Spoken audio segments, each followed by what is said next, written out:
What's up, guys? Welcome to the Stats Free Sports channel. Here to bring you an NFL discussion video on the Denver Broncos and why I believe Sean Payton had to take the training wheels off of Bo Nix.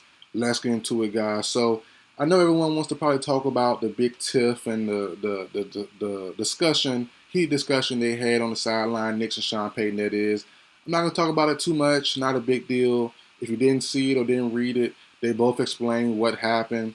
Nix kind of downplayed it. Sean Payton kind of told the whole truth. I didn't like what he said about the Ferris Bueller part and him doing what he want to do. I mean, whatever. That's whatever. But as far as the situation that actually happened, the play clock winding down. There's confusion on what Sean Payton wanted to run. So Nix called his own play. He relied on this guy Troy Franklin from college, who's now with him with the Broncos.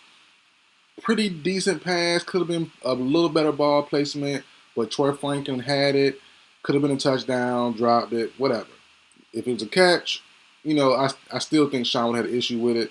We know how Sean Payton is and all that stuff. So no problem. That stuff needs to happen. No problem there with me. But my main issue is Sean Payton has to let Bo Nix go. Let him go. Let him loose. And look, by no means, Nix will not be a top 10 guy. I won't say 15. He might be a top 15, edge 15. Depends on how things pan out. But best case scenario, Bo Nix is a top 15 guy, maybe pushing 13, 14, 12. But the 10 is to me is a little too rich for his blood. That's not in his ceiling, in my opinion, right? Maybe 1 year. He might have a crazy year or something like that. But overall, Nix will not be that guy in my opinion. But Nix can be, like I said, top 15, top 20. You can win with that. People have won Super Bowls with that. And obviously, clearly, the Broncos aren't in that realm right now. But they're looking good. The defense is sharp. They're physical. Patrick Surtain last year coming off of trade rumors. I did a couple videos on him as well. One to the Lions, one to the Dolphins. I was on it heavy. But to see him and that whole entire defense come in this year and they're playing sharp, they're playing physical, they're playing very, very good. They're the main attraction for this Denver Broncos team. A team right now that's 3-2, and when they have played well, they look very, very good. They walked on the Raiders yesterday. They walked on the Buccaneers a couple weeks ago. So they can definitely make some noise and be a hard out. But I think for this team to progress in the future long term, Sean Payton has to let Bo Nix go. We all seen, if you're on social media, we've all seen Bo Nix's throw chart and across the whole field. It's nasty. It is nasty. Everything's short, everything's close, everything is dink and dunk. And look, coming out of college, we knew what Bo Nix's strengths and weaknesses were. We knew what his pros and cons were. I understand that. But he has enough arm. He has the accuracy to get it downfield, at least push it, at least try. They don't even try. And it's like I said, it's all about Sean Payton. He's the one that's limiting and putting the pressure on his team to perform greatly on defense. And then you look at the running game, Javonte Williams, who we all think is a good back still, he can't get going. He will not get loose until you start pushing the ball downfield and have that threat. Because nobody's worried about, getting burned down the field by Cortland Sutton. No one's worried about Troy Franklin. No one's worried about, what's my man name? Reynolds or Marvin Mims. And they're not even being productive for real. Cortland Sutton yesterday, 2 for 32. He made a big catch down the stretch, but that's not the vibe. These guys want the ball. They want to make big plays, which they are, and winning is winning. I get it, but man, you have to set up your guys for the future as well. And through 5 games so far, Nix hasn't really done too much passing deep. And we've seen that play with Troy Franklin. It wasn't the best ball placement. It was catchable. It was definitely catchable. So he can do it. But we have to take the training wheels off of Sean Payton. You have to take the ankle weights off.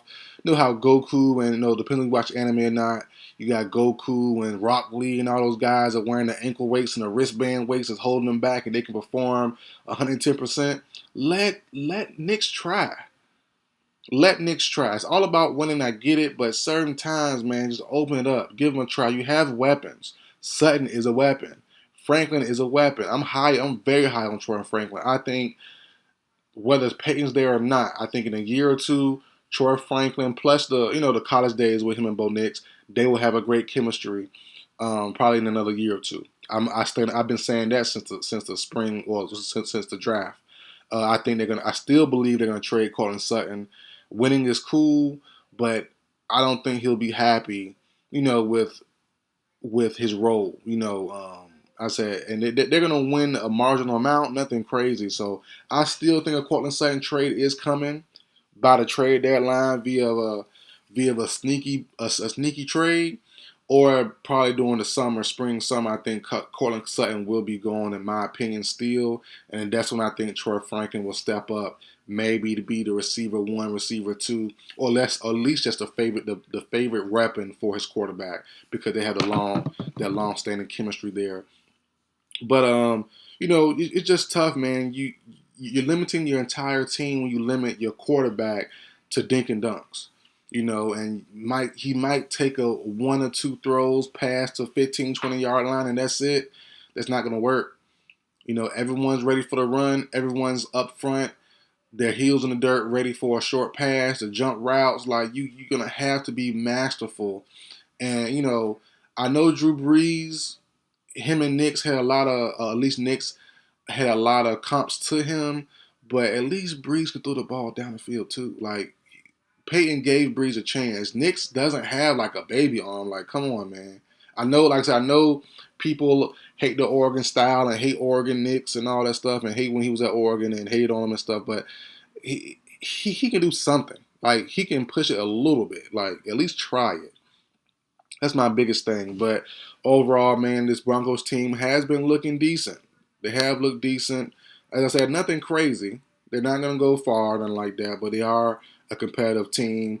Looking at their schedule, not too bad. Next up, they have the Broncos Sunday. Then after that, they have a short week versus the Saints.